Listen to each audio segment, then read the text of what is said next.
Hello, everyone. Josh here with Josh Nom Golf, and today we're going to talk about what makes Rory McIlroy such a great driver of the golf ball and what you can learn from watching his swing to help you become a better driver. So I've got Rory up here on the left, and we just saw Rory win the Tour Championship with a great round of driving. And Rory is the best driver of this generation by far, and maybe the best driver in history driving the golf ball. And there's certain things he does in his swing that makes him a great driver of the golf ball. And there might be certain things you do in your swing that make you struggle with the driver. And we're going to look at two different swings. Obviously, we've got Rory here on the left, and we've got a player here on the right that struggles with low pulls and slices. So if you tend to hit slices or low pulls with the driver, this one may really interest you in watching and how you can kind of incorporate things from Rory's swing to help you hit the ball better. So we're going to start off here looking at setup, and this is a pretty common thing I see with a lot of amateurs who slice the ball, is we get the feet way to the right here, and then we get the shoulders going left. If anything, I'd want to see the shoulders to the right, which we'll talk about in a minute, but closing the shoulders or getting the shoulders to the right is going to help you get more to the inside of the ball, be able to hit a draw. As opposed to closing the feet, but then getting the shoulders wide open. And we can see here with Rory that pretty much everything is very parallel. So a big contrast in how they set up. Now, as we go to the top, this gentleman on the right actually has a pretty good backswing. No real issues coming back here. The one thing I would like to see, and we'll take Rory up to the top here. Oh. A little too quick there. Is this gentleman on the right is very across the line, or the club's pointed way to the right of his target. We can see with Rory, it's pointed more down the target. And this is all because of internal and external rotation of the shoulder. And if you've watched my videos before, you know I've talked about that. But basically, if you held your arm out in front of you with the elbow down, hand straight up, almost like you're about to give somebody a high five. If you make your hand go backwards and your elbow forward, that's external rotation. Internal is the hand going forward. Or if you like baseball, as a pitcher goes back, his shoulder gets internal, the hand's in front of the shoulder, and then the hand starts working backwards, that's external. And how we know that in golf is basically his forearm. So we can see his forearm pretty much matches his spine angle, nothing wrong with that. Rory's a little more externally rotated. See, his forearm is vertical. Now, external rotation is going to help us shallow the club. Okay, so if this gentleman on the right gets his elbow to work this way, the club will start shallowing. Instead, he goes very internal, and we'll just bring it down to about here. I'll bring Rory down a little bit. Now look at the huge difference in their forearms. Rory has gone more external or stayed external. The gentleman on the right has gone very internal rotation. Now internal rotation is going to steepen the club, which we can see right here. The club is going up through his neck area and shoulder.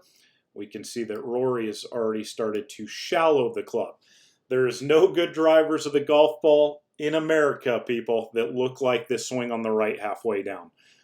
We cannot get the club that steep coming down and play good golf from there consistently. It's just not possible. So we've got to work on getting that right shoulder to rotate externally and get that club shallowing, because from this position there, we are way, way, way too steep. And you're going to see how Rory, that club shallows and gets way behind him. And this gentleman kind of lose the club, but the club's still right here. Is way, way, way too steep. So first thing we can learn, if that hand works down this way, oops, sorry for that arrow, let's try that again. If his right hand works down this way and his elbow kind of works up and behind him, that is internal rotation of the shoulder, and that's what we see there when that forearm gets very, very horizontal at this spot, and that's a death move. We can see with Rory here, he's got the elbow more down, and he's driving that elbow down and forward, so his forearm stays very vertical. So that's the first thing. The second difference that we're going to see, that I see with a lot of amateurs that pull and slice it, is we're going to look at the shoulders and the hand path and the way they work.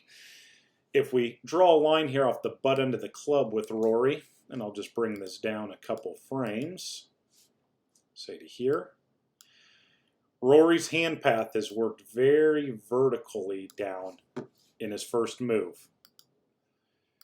If we do the same with this gentleman,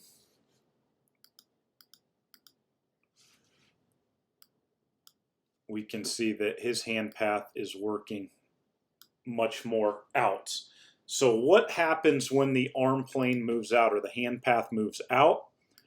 We'll bring it down a little farther, just above waist high. There. Now we see Rory's left arm is still across his chest, and we see this player's arm is well off his chest. Now, this isn't a 100% fast rule, but normally when I see a left arm still across the chest there, and we'll just draw an arrow here where his left arm essentially is kind of pointed out to the right, as opposed to this guy whose left arm is kind of pointed to the left, that's going to be where your path is. So Rory should be swinging out to the right slightly, which causes a high draw. This guy is going to be swinging left on it, which is our pull and fade.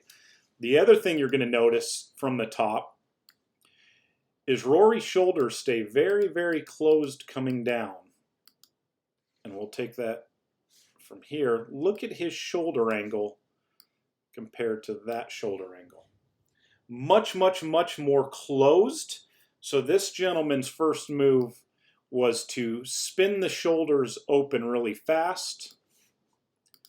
By spinning the shoulders open, he threw the arms this way, along with getting that right shoulder internal, and now we're in a terrible spot to try to hit a driver. What Rory's going to do is more drive onto that left foot, squat, and keep his shoulders closed. And by keeping that shoulders closed and the left arm across his shoulder, or across his chest, we get the club much more from the inside. So from here, because that club is shallow, now he can rotate really hard through it. Where the swing on the right, he's going to have to try to stop rotating and just flip his hands over as hard as he can. No power in there, not using the lower body. He can't use the lower body to explode. Now he's just trying to control the club face to hit a reasonable shot. So, couple big things. Get the setup right. From the top, feel like that right elbow kind of works into the belly button or goes external rotation. And keep the left arm across the chest and keep the shoulders closed a little longer if you struggle with pulls and slices and you want to start hitting high draw. So, thanks again for watching. Please send me any emails of any other swings you'd like me to look at and do an evaluation on. But thank you guys again for watching, and I hope you enjoyed the content.